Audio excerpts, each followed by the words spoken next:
छत्रपती शिवाजी महाराज की, छत्रपती धर्मवीर संभाजी महाराज की जय भवानी। हर हर हर हर।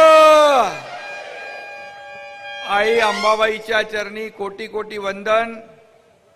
ज्योतिबाच्या नावानं चांग भलं, बाळू मामाच्या नावानं, बाळू मामाच्या नावानं राजमाता जिजाऊ मासाहेब, महाराणी ताराराणी, राजश्री छत्रपती शाहू महाराज यांना विनम्र अभिवादन करतो। आणि माझ्या तमाम लाडक्या बहिणींनो, लाडक्या भावांनो, लाडक्या शेतकऱ्यांनो, मी आज तुमचे आभार मानायला आलो आहे।